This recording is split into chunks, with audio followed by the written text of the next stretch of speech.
On Structure by Richard Miller and Ann Jurecic. John McPhee, a longtime staff writer for The New Yorker, is best known as a prolific writer of nonfiction.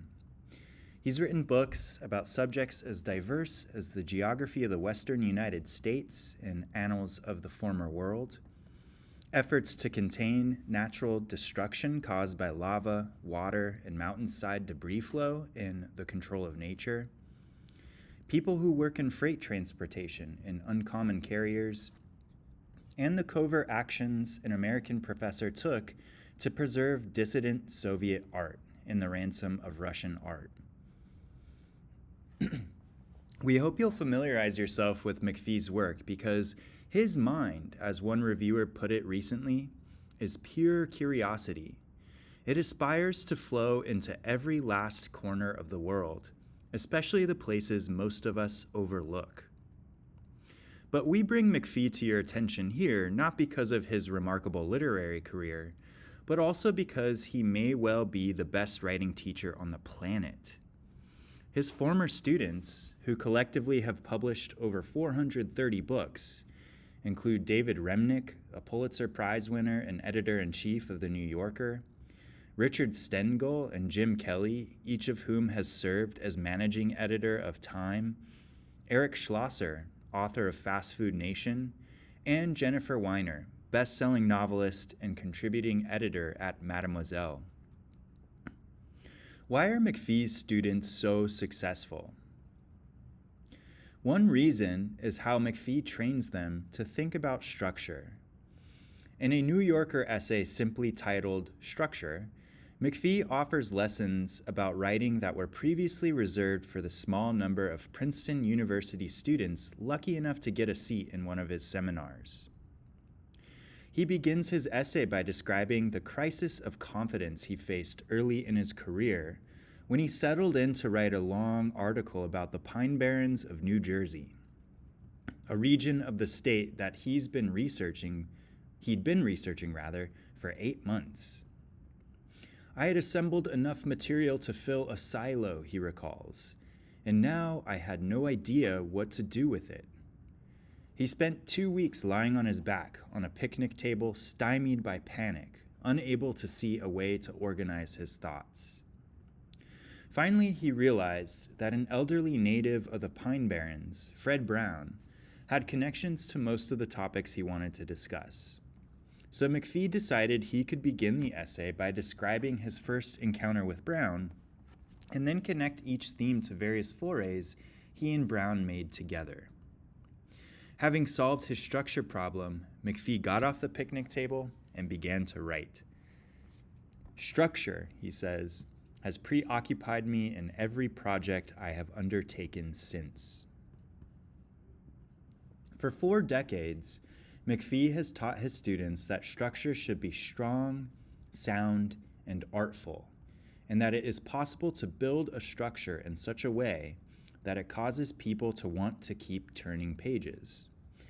As far as McPhee is concerned, factual writing, his preferred term for nonfiction, can be as absorbing as a good novel if the structure is right. To teach his students how to find the right structure, McPhee compares preparing to write to preparing to cook. The approach to structure in factual writing is like returning from a grocery store with materials you intend to cook for dinner. You set them out on the kitchen table, and what's there is what you deal with and all you deal with. If something is red and globular, you don't call it a tomato if it's a bell pepper. In other words, to plan the structure of a piece of writing, you have to gather all the pieces of your research and lay them out so you can see them at a glance. And as you figure out the structure, you can only work with the facts in front of you. Before he had a computer, McPhee would type all of his notes, study them, and separate the pages into piles about different topics so that all his facts were literally in front of him.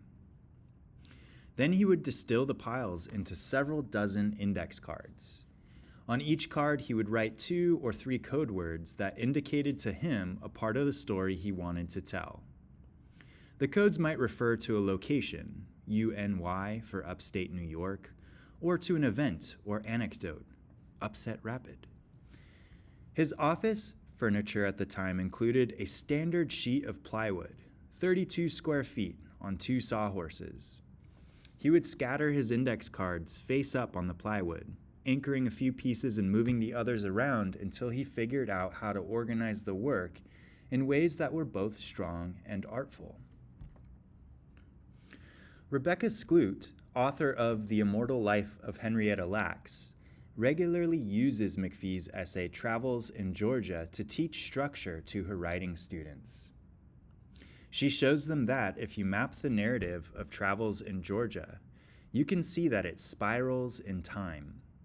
McPhee begins in the middle of the story, goes forward briefly, and then loops back in time.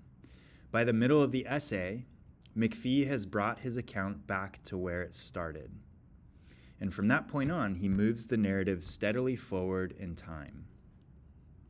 Skloot explains that McPhee calls this the lowercase e structure, and she promises that once you recognize it, you'll see it everywhere, in movies, novels, and New Yorker articles. Like McPhee, Skloot has a story about grappling for a long time with a writing task. In her case, though, she had to figure out how to organize 10 years of research into a readable nonfiction book. She struggled because her research covered multiple time periods and followed three different narratives. The story of Henrietta Lacks, an African-American woman who developed cervical cancer and died at the age of 31 in 1951. The story of Lax's cancer cells, which were cultured without Lax's consent and continue to be used to this day in medical research. And the story of Lax's family, especially her daughter Deborah, who did not know for much of her life that her mother's cells were alive in medical labs all over the world. Skloot's breakthrough in organizing her research into a readable book came when she was watching Hurricane, a movie about the boxer Hurricane Carter, who was falsely convicted of a triple homicide in 1966. Skloot saw that the film braided 3 different narratives together: the story of Carter's conviction, the story of Carter's 20 years in prison, and the story of how a Brooklyn teen and 3 Canadian activists successfully lobbied to have Carter's case reopened. She wrote notes about the film scenes on color-coded index cards, 1 color for each of the 3 storylines, and laid them out on her bed according to where the scenes occurred in the film. Then she placed the color-coded index cards for the 3 strands of her own book on top of the cards for Hurricane. She saw that the film jumped more quickly between the threads of the narrative than her book manuscript did, and that the rapidity of those jumps helped sustain the momentum of each line of the intertwined narrative. When Skloot finally realized how to weave together the pieces of her own narrative, she photographed the rows of color-coded index cards for posterity. For Skloot to structure her 10 years of research as a braided narrative, she had to throw a lot of material away, just as McPhee did when he was sorting through the silo of material he'd collected for his article on the New Jersey Pine Barrens. But neither Skloot nor McPhee thought that time spent collecting unused research was wasted. McPhee's former student, Eric Schlosser, recalled how McPhee taught him that deciding what not to include is a crucial and often unrecognized step in defining structure. McPhee told him, "Your writing should be like an iceberg. What ends up on the printed page is just the tip of the iceberg, while beneath the surface is all the research, reading, and writing that the writer did to generate the final product. The reader may not be able to see that work, but it's there, the hidden substructure of the writer's visible work."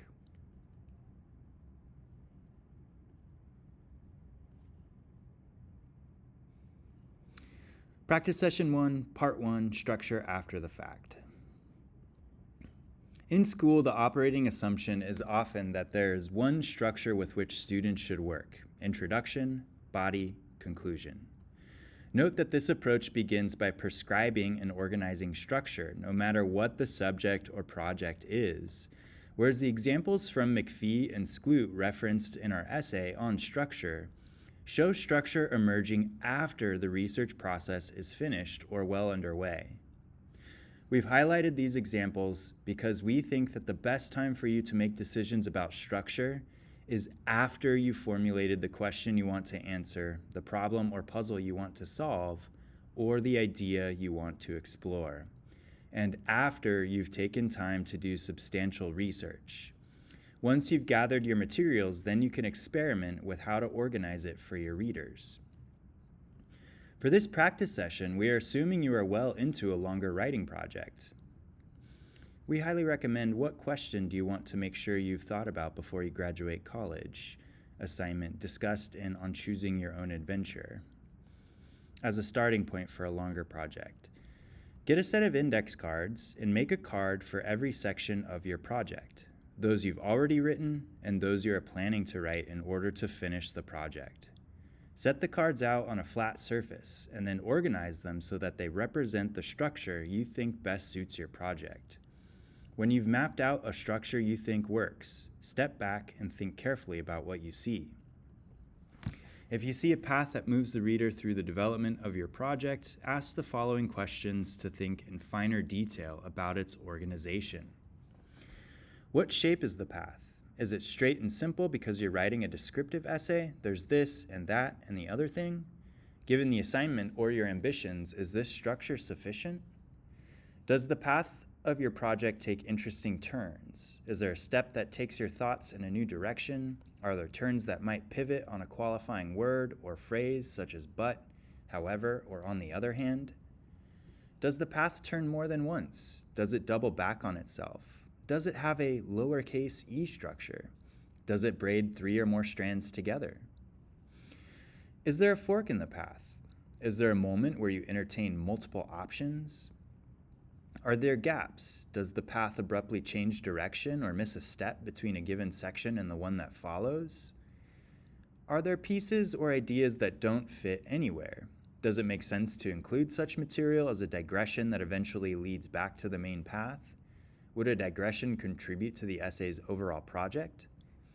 Is there a dead end, a place where the path hits a brick wall or goes off of a cliff? If so, can you use this dead end to rethink how you've addressed your essay's question or problem? Take a picture of the structure you've created with your index cards, embed that picture in a document, and then write a report about what you've learned from looking at the organization of your project in this way. You may want to number key places in your diagram to help your reader follow your observations. Practice Session 1, Part 2, Playing with Alternatives. Once you've completed your report on what your index cards have revealed about the structure of your project and saved a photograph of your project, gather all your index cards and shuffle them. We'd like you to rearrange your cards in 2 alternate paths, making sure to take a picture of each one so that you'll be in a position to compare all 3 alternatives. What happens if you put the end at the beginning? What if you start with a question you know you can't answer? Are there sections that can be cut? Does the structure feel organic to the material or imposed from elsewhere? What do the new plans enable you to see about the original plan?